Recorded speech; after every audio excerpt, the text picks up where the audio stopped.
Buenas noches. Es miércoles 4 de diciembre y estamos analizando la semana política junto a Juan Andrés Lagos, periodista, integrante de la Comisión Política del Partido Comunista de Chile.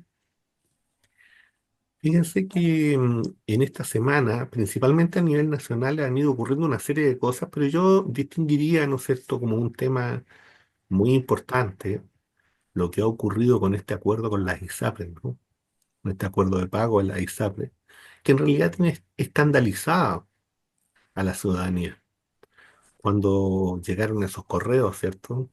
Cuando llegaron esas propuestas de pago, en la forma, en el estilo y en los montos, y desde ese punto de vista, claro, se provoca una reacción muy fuerte, y luego uno empieza a escuchar, ¿no es cierto?, este tira afloja de diversos sectores políticos, por cierto, también del gobierno. Todos pareciera ser que quieren sacarse el fierro caliente. Nadie quiere asumir responsabilidades. Aquí pareciera ser que esta cosa se dio porque sí, porque un día cayó del cielo este acuerdo. Como que aquí no hubiera habido presión, como que aquí no hubiera existido, ¿no es cierto?, ningún tipo de acuerdos previos, como si aquí, ¿no es cierto?, el sistema de salud estuviera en manos de los chilenos, en definitiva, de las chilenas y chilenos. Juan Andrés, ¿cómo viste tú esto desde el punto de vista político? ¿Cuál es el análisis que tú haces? Porque fíjate que es bien complejo, ¿ah? Estoy pensando para un gobierno progresista, ¿no es cierto? Una situación de estas características en la relación con la ciudadanía. ¿Cómo se explica esto? No es tan sencillo, no es tan fácil, ¿no?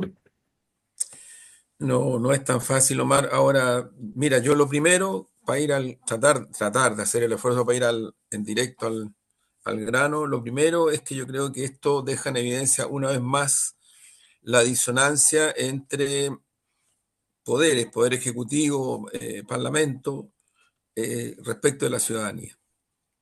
Porque lo que uno tendría que preguntarse es si alguien pensó, reflexionó, consideró que esto iba a provocar el impacto que iba a provocar en un país donde la gente mayoritariamente vive endeudada, sabe lo que es el endeudamiento, sabe lo que significa pagar eso, y por lo tanto la contraparte, cuando a ti te devuelven, entre comillas, algo y te dicen, mire, se lo vamos a pagar en no sé cuántos años y cada mes va a recibir no sé cuántos pesos, obvio, la reacción es la que es.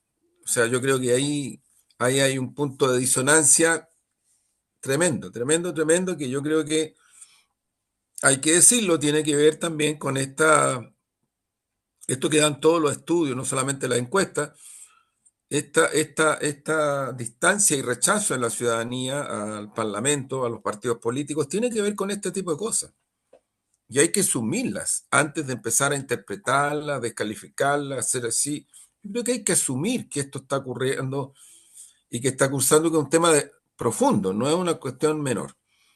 Lo segundo es que yo creo que aquí el negocio, el gran negocio de la salud que está en manos de la ISAPRE, vuelve a intentar hacer algo que yo creo que la ciudadanía se siente tremendamente golpeada, ¿no? Tremendamente golpeada. Y creo que ahí hay, obviamente, sectores dentro del Parlamento, la derecha, y otras y otros que se prestan para este tipo de cosas y que son la primera línea de este negocio en el Parlamento.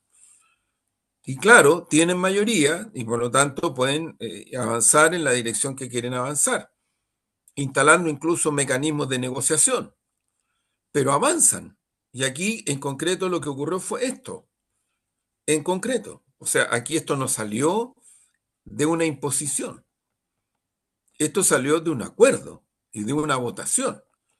Y ahí es bien importante tener presente que la derecha hace mucho rato ya, y ya estamos, nos queda poco para entrar al último año de gobierno. O sea, hace rato que la derecha desde un comienzo que ha usado este mecanismo para poder hacer cosas como las que está cursando. El Partido Comunista ha hecho una reciente declaración, hace poquita hora, ha planteado esto, pero también hemos dicho, oye, ¿por qué no se busca un acuerdo rápido, urgente, en el Parlamento para que efectivamente esto cambie y la gente pueda recibir sus recursos en los tiempos que se necesita y se requieren.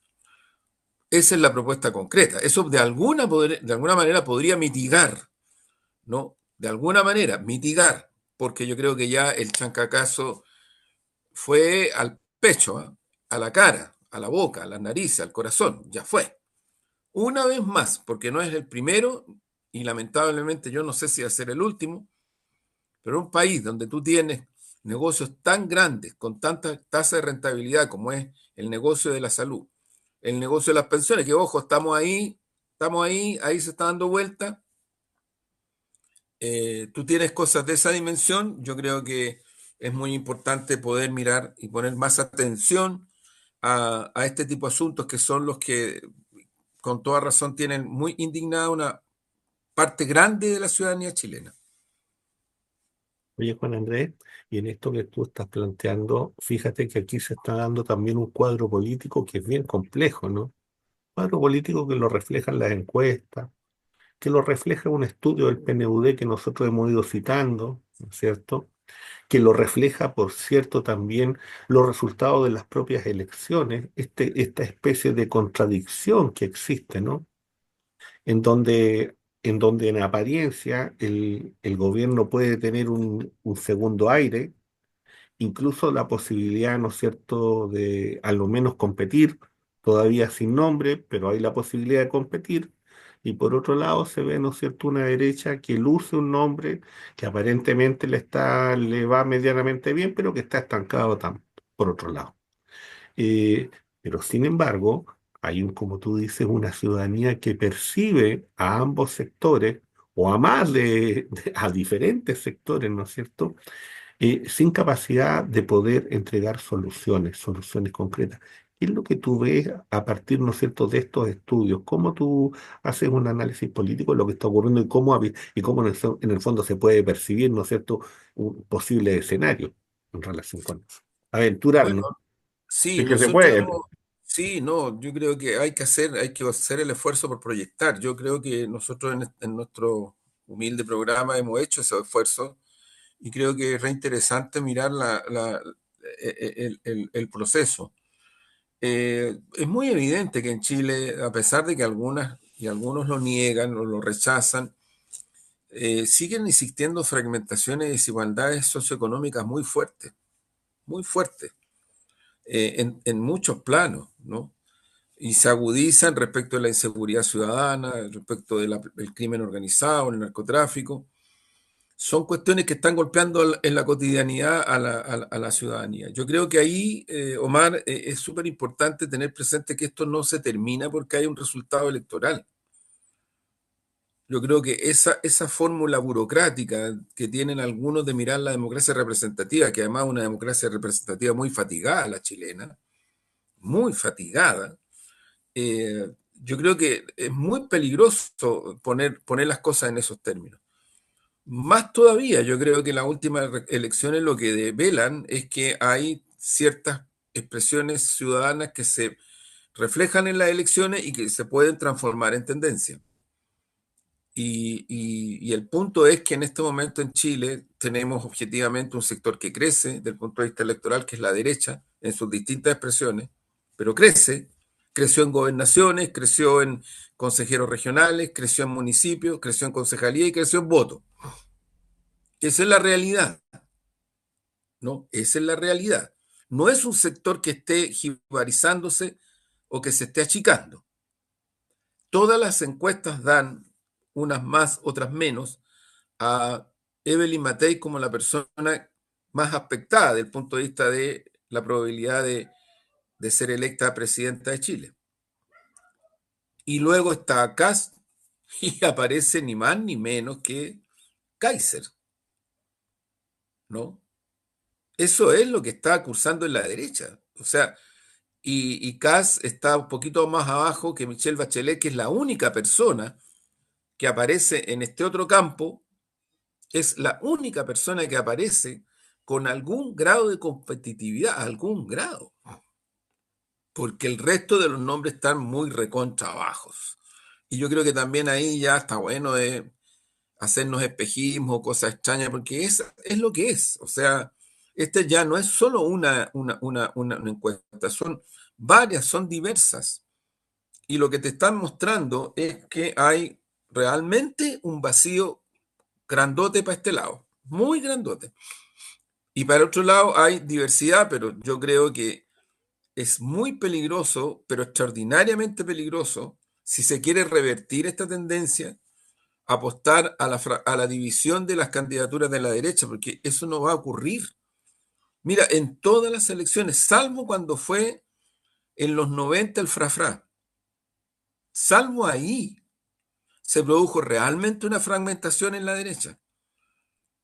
Pero en todas las elecciones que vienen después, en la mayoría, si no en todas, la derecha se une en segunda vuelta.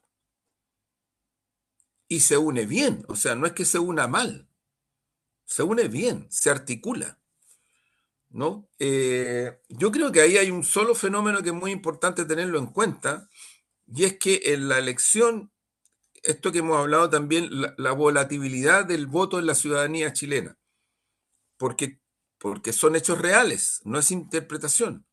En segunda vuelta, 30% del voto de Beatriz Sánchez se va a Piñera, no a Guiller. Y en la última elección, casi el 60% del voto de Parisi se fue a Boris y no a Kast. O sea, yo lo que creo es que hay que tratar de hacer el esfuerzo grande, Omar, por mirar la realidad y, y chantarle un poco la moto a la opinología. Está bien, las opiniones son todas ok, si yo no tengo ningún problema en eso, ninguno, al contrario, me parece súper válido, necesario incluso. Pero cuando tú quieres hacer un análisis de la realidad, tú tienes que tratar de objetivar y precisamente mirar la subjetividad real, no la subjetividad ficcionada, ¿no? Y ahí el PNUD entra con toda la fuerza que tiene, porque creo que es el estudio más completo, más profundo, en forma y fondo, más procesal de la subjetividad chilena. Esto de la volatilidad, el PNUD la viene analizando hace muchos años atrás, ya en el gobierno de la nueva mayoría hicieron estudios respecto de eso, y esto ha crecido, no se ha disminuido. Por lo tanto, en los casi 6 millones de personas que están votando por voto obligatorio también hay volatilidad. Y también hay volatilidad en el voto nulo y en el voto blanco. También la hay. O sea, es un fenómeno que está inserto en el conjunto de los universos ciudadanos y electorales que existen en Chile. ¿Qué implica esto? Que yo creo que es un desafío grandote, grandote, grandote si se quiere parar la tendencia en curso en este momento, que es que la derecha crece, crece, crece, crece. Y que a ver, la elección, por decirlo así, presidencial gobierno, por decirlo así, no es exactamente eso, no pasa del 30%, más bien baja, y por cosas que ocurren en el país, como lo de Manuel Monsalve y como otras cosas, baja, pero no sube, y con ese 30% no llegamos ni a la esquina. Para que también yo diría que, claro, que los análisis que están pensando en que no, distinto es que uno diga, bueno, pero tienes un 30%, si mi tema no es que no lo tengamos, mi tema es que eso puede bajar, puede un poco subir, pero con eso no ganamos ni una elección. Yo tengo serias discrepancias en muchos aspectos con el PPA, pero creo que efectivamente, tal como lo declaró hoy, aquí puede venir un resultado. Si no lo revertimos en el fondo, con políticas públicas, con cuestiones sustantivas, aquí puede venir una pasada de máquina que termine con una derecha con más representación parlamentaria que la que tiene y con una presidencia de la República. Entonces creo que por ahí hay que mirar el escenario más de lo que está cursando.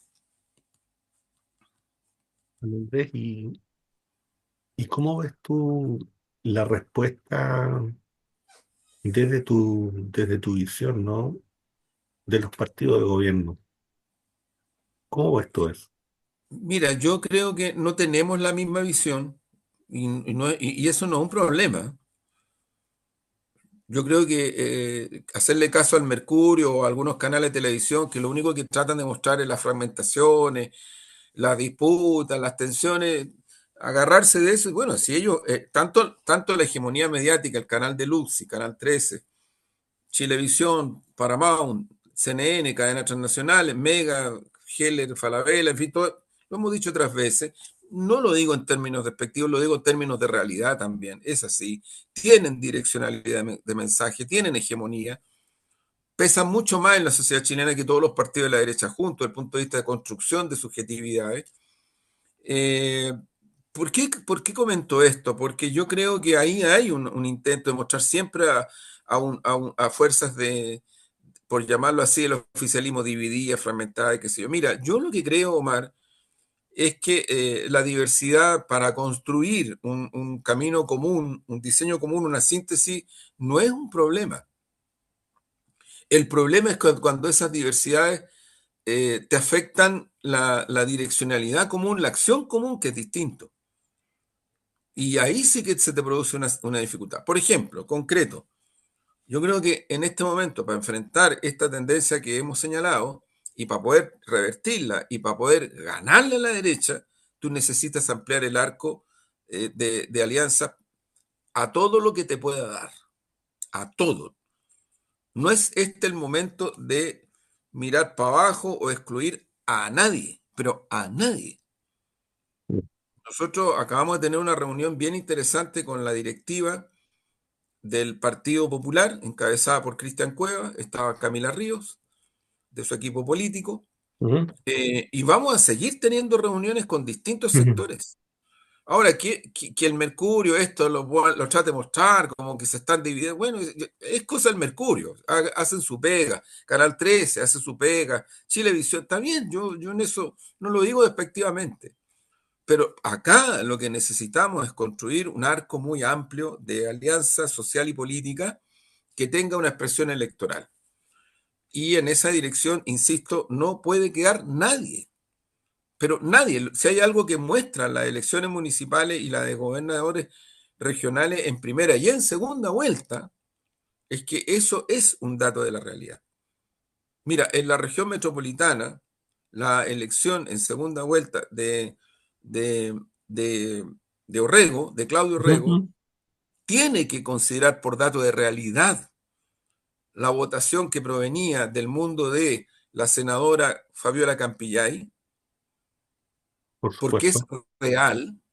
Ujú, Ahí, no digo que sea causa-efecto, pero la senadora fue electa por más de 400.000 votos. Tiene que considerar esa segunda vuelta la votación que obtuvo la candidata de otro pacto, que no es un pacto de gobierno, que sacó sobre el 6%, si no me equivoco, de Cata ujú, Valenzuela, ¿no? Tiene que considerar esos son datos reales. O sea, el Matías, el alcalde electo en Puente Alto, no iba por el pacto oficialista. No iba. El pacto oficialista tenía un candidato que había ganado en primaria, que era socialista. Y sin embargo sacó más del 50% de la votación. Entonces, yo creo que no mirar esto, bueno, Mundaca en la quinta, más o menos lo mismo. Hay muchos más ejemplos reales y concretos. Hay que mirarlo, hay que verlo porque son datos de realidad. Para mí, eso es la alianza más amplia.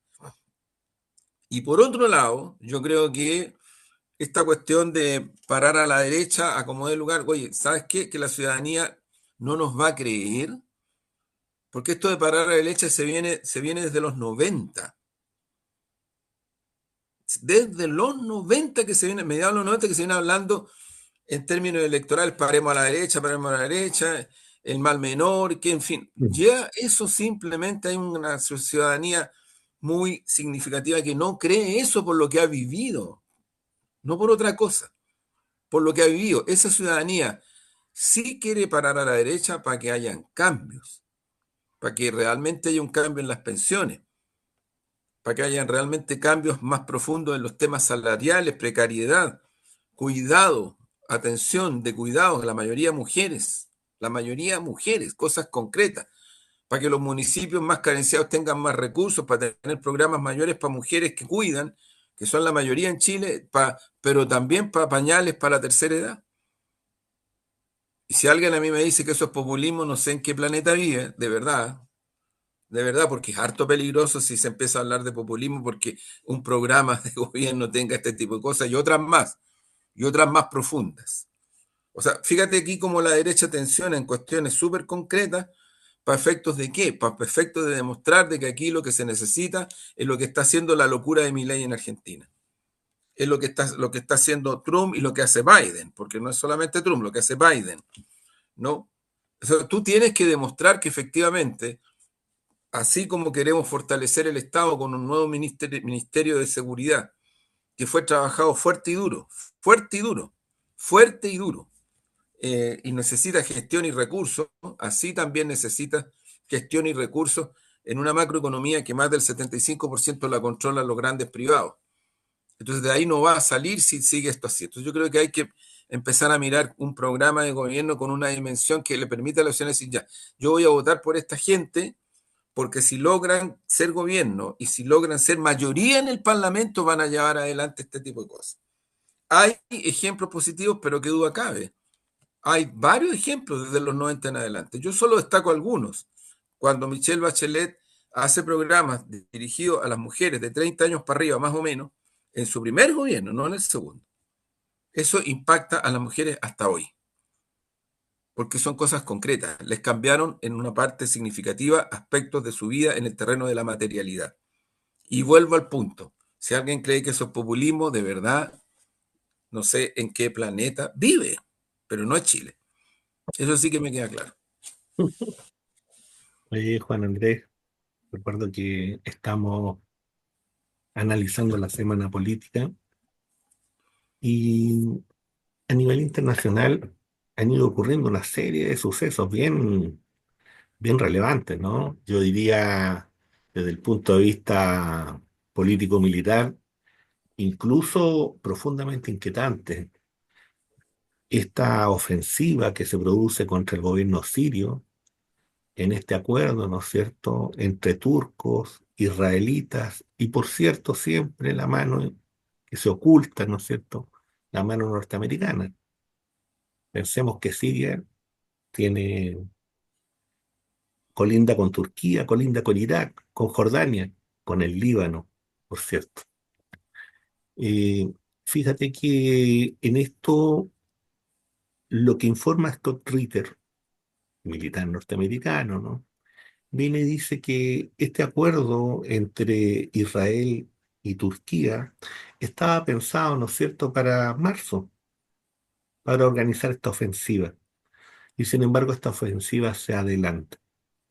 Se adelanta en el contexto, ¿no es cierto?, de un Israel que necesitaba, por una parte, una pausa táctica, ¿no es cierto?, en el Líbano.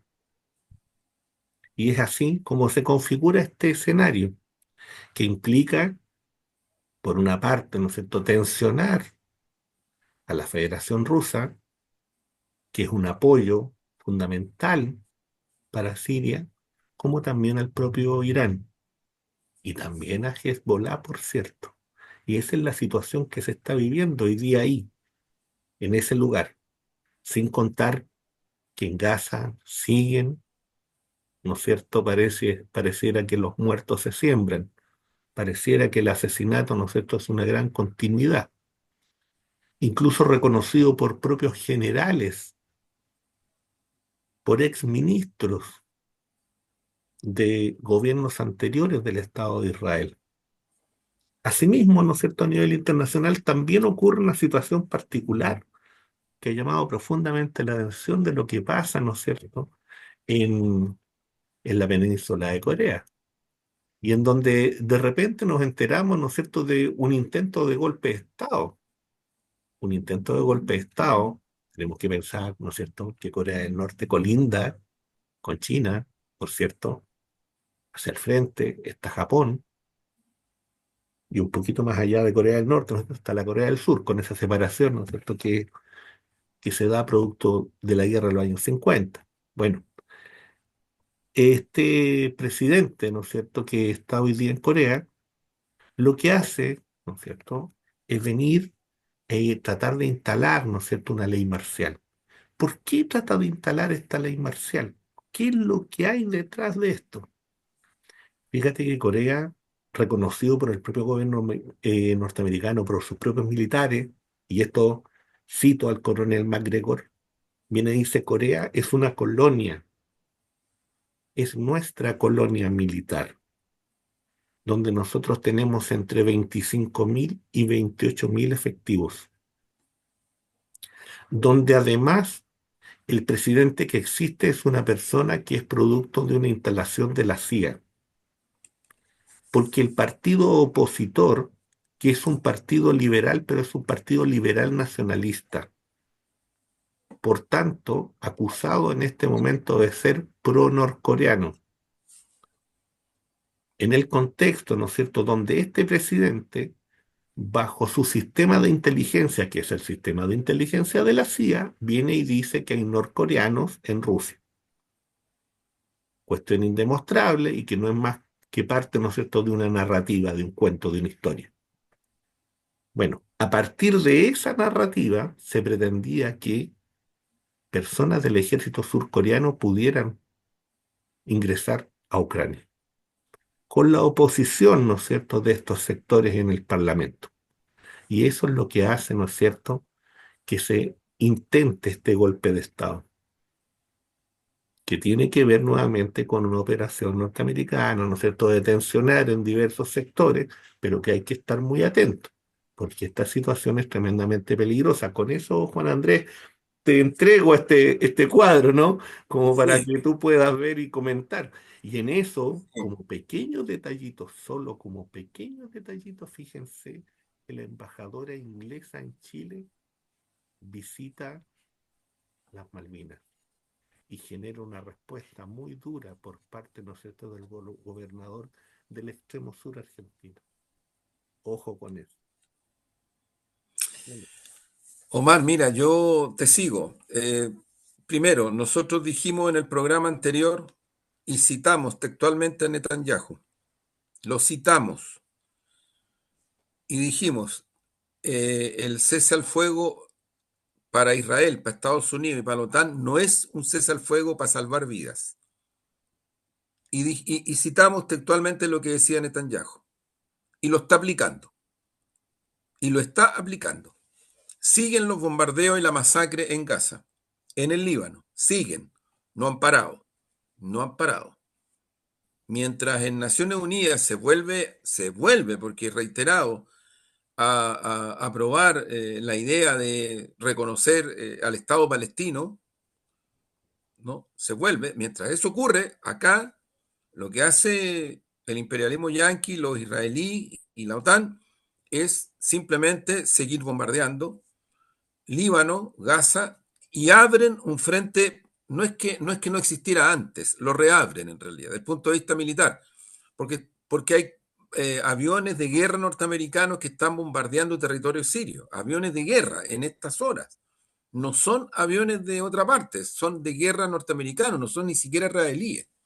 Uh -huh. Hay fuerzas militares británicas y otros países europeos involucradas directamente, ¿no? Eso es lo que está ocurriendo en territorio sirio. Y aquí hay un punto que yo creo que es súper importante para poder señalarlo. Nadie lo desmiente a esta altura. El descaro es total. Los grupos que Estados Unidos y la OTAN echan para adelante en Siria son los grupos terroristas más brutales que existen en el Oriente Medio. Y que además son grupos articulados y financiados por la CIA norteamericana, que opera con grupos terroristas. Eso es lo que está ocurriendo en territorio sirio. Y eso es lo que está respondiendo Siria, su ejército, fuerzas militares iraquíes, fuerzas militares iraníes y también Fuerza Aérea Aeroespacial rusa. Ese es el estado real. Ese es el estado real. Si el punto es que el imperialismo yanqui y que los israelitas y que la OTAN han reabierto el escenario sirio con estas características, o sea, con grupos terroristas, con armas de ellos mismos, de Estados Unidos y de Europa, porque simplemente es claro que, por un lado, no logran revertir la situación en Ucrania, no la logran revertir. Por otro lado, los BRICS siguen consolidándose en los ámbitos monetarios, en relación al petróleo, en relación al gas. Se acerca ya una definición profunda desde el punto de vista del cambio de gobierno en Estados Unidos, porque Trump tiene otra política. Trump va a aplicar aranceles a las exportaciones chinas, pero Trump no quiere que la guerra sea con la dimensión que tiene, de acuerdo al gobierno de Biden y Kamala Harris, la súper progresista que en nuestro país la élite la mira como si fuera una persona, sí, una criminal, igual que Biden, son criminales, criminales de guerra, esos son. Bueno, ese es el estado de situación ahí, o sea, lo que hay es una polarización extrema por parte del imperialismo norteamericano, Estados Unidos, de la OTAN, involucrada a Alemania, por cierto, involucrada a otros países, para ahora desestabilizar, intentar desestabilizar Siria, cuestión que no lo han logrado, ojo, tampoco lo han logrado. Sí, hicieron una ofensiva militarmente muy fuerte y muy violenta, pero se está produciendo una reconversión. Fíjate que yo solo, y con esto cierro, porque di- estábamos con la idea de no hacer algo muy largo hoy día, Sí. pero cierro con lo siguiente, o sea, lo que está ocurriendo, Mar, en Corea, lo que tú describías, ese es el régimen capitalista occidental. Esa es su realidad. O sea, cuando tienen que reprimir para adentro de una manera brutal y criminal, lo hacen, punto. Y echan la culpa a Corea del Norte y le van a echar la culpa a no sé a quién, no sé, da lo mismo, porque van a reprimir. Acaba de la Asamblea Nacional de Francia cuestionar al gobierno de Macron, mientras en las calles de Francia la policía reprime de una manera cruel y sanguinaria a ciudadanía francesa. Hay imágenes, hay videos. Entonces, ahí sí que es válido. Y a mí me gustaría que la élite criolla, pucha, sacara la voz también, pues. Porque son buenazas y buenazos para sacar la voz cuando se trata de Rusia, de Venezuela, de Nicaragua, de Cuba, como que si no existieran estas otras situaciones donde la brutalidad y la criminalidad es extrema. Yo creo, como hipótesis, que estamos terminando un año, estamos empezando otro, en donde los sistemas capitalistas extremos, ya no solamente en la periferia, sino que en los centros empiezan a colapsar. Hoy día hay una situación fuerte y dura en Alemania por el tema de la Volkswagen y otra empresa. Hay mucha gente en la calle protestando. No le echen la culpa a Corea del Norte si Corea del Sur es lo que es. Es un país tremendamente desigual. Sí, claro, TikTok, qué sé yo, uno aparece, muchas cosas, pero bueno, la realidad es la que es. Estados Unidos tiene, lo hemos dicho otras veces y con esto cierro, situaciones de desigualdad muy profundas. Y mira, si al final, ¿por qué sale Trump? Porque la gente, primero, le subió la inflación y por lo tanto le bajaron los precios, o sea, perdón, los salarios, le subieron los precios, perdió poder adquisitivo. Bajo el gobierno de Biden. Y por eso es que votan por Trump. Porque en la sombra del gobierno de Obama, que yo creo que fue un error garrafal el haber metido a Obama y metido a un montón de artistas pensando que eso iba, no pasó nada, al revés. Porque bajo el gobierno de Obama se produce la situación de el tema bursátil, el tema de la inmobiliaria y el cierre de industrias mineras y el cierre de muchas industrias automotrices. Entonces quedó una cantidad de gente sin pega en Estados Unidos muy grande. El mundo obrero norteamericano vota por Trump, así como 8, amiga y amigo, 8 de cada 10 obreros argentinos votaron por Milei. Y cuidado que cuando empezamos con tanta fragilidad y fragilidad no razonable, a echarle la culpa a la gente porque vota así, entonces miremos los buenos ejemplos. Miremos los buenos ejemplos de México, miremos los buenos ejemplos de, aunque no le guste a algunas y algunos, miremos el buen ejemplo de Venezuela, miremos el buen ejemplo de Rusia, miremos el buen ejemplo de Namibia, que acaban de elegir, o Nigeria, si no me equivoco, que acaban de elegir una mujer presidenta. Miremos el ejemplo de la India, miremos el ejemplo, vuelvo a repetir, de México y miremos el ejemplo de Uruguay. Ahora sí cierro, creo que el otro día lo comenté. Cuando ese joven revolucionario le preguntan por qué ganó el Frente Amplio, la respuesta del joven revolucionario fue porque durante los gobiernos de derecha el salario mínimo en Uruguay bajó mucho, estamos hablando de más de 40%, y porque los gobiernos del Frente Amplio, con desperfectos, con imperfecciones, con lo que se quieran, el salario mínimo subió por sobre el 40%. Ese joven revolucionario es Mujica. Así es. Fíjate que, Juan Andrés, solamente un tema que yo creo que está en el tintero y que la gente le gusta conocer un poquito más. Fíjate que en Ucrania, en este momento, ¿no es cierto? La postura, o por lo menos lo que ha manifestado Donald Trump como posibles estrategias de salida del conflicto, en todas ellas, eh, Ucrania no ingresa a la OTAN, pero además tiene que asumir la pérdida de territorio. Eso en las propuestas de Trump.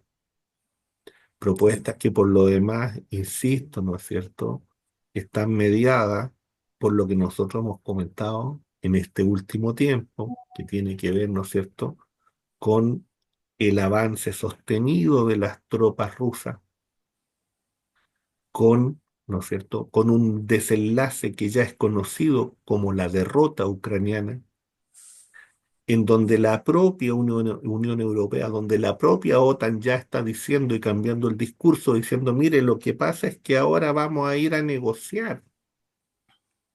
Entonces vamos a ir a negociar y en realidad pareciera ser que vamos a tener que ceder territorio, pero vamos a tener que ver acaso salvamos una parte de Ucrania. O sea, ya no es el discurso de ir a derrotar a la Federación Rusa, ¿no es cierto?, en Ucrania. Ya no es eso. sí, así es. Ya hay un cambio discursivo y en donde además este propio cambio discursivo va generando, ¿no es cierto?, una situación interna en los países europeos muy fuerte, muy grave, porque esta situación de colonización que están viviendo, donde se los trata de llevar a una guerra, es lo que también provoca la situación que está viviendo Macron hoy día. Así es. Entonces, dejo eso ahí, ¿no es cierto?, establecido para que se tenga claro en este contexto internacional que intentar manejar, porque obviamente los medios de comunicación tradicionales, los que nosotros conocemos, ¿no es cierto? Toda esta gente que le gusta hacer salsa y saca banderitas, ¿no es cierto? Cuando hablan los señores norteamericanos, los ingleses, los franceses, entonces vienen y tiran, no sé, alfombra, limpian muy bien los autos, se ponen buenos ternos, ¿no? Se perfuman, se cortan el pelito, usan harto enjuague bucal y todo ese tipo de cosas para ir a recibir, ¿no es cierto?, a estos personajes. Y bueno, y dentro de los medios de comunicación también medianamente lo mismo. Eh, Terminamos con un poemita, Eso, muy bien, un poemita. muy bien. Vamos a ver cómo resulta. Esta noche larga se acorta o se recorta a tiros. Abro la ventana. Se despliega ante mis ojos la ciudad antigua. Sé que estás lejos y eso me anima, como al caballero de Olmedo, embrujado por Inés, allá en Medina. Amanece Alepo de duelo, mas yo destilo alegría, porque el dolor nos fortalece aquí, en la ciudad antigua. Así es, Buenísimo, Omar. así Gracias. es. Muchas gracias. Esté muy bien. Les recuerdo compartir, suscribirse, comentar. Bueno, estamos abiertos a todo esto. Y nos veremos la próxima semana. Juan Nos Andrés, veremos. Un chao, abrazo, chao. Omar. Un Bien, abrazo. Chao, chao. chao, chao.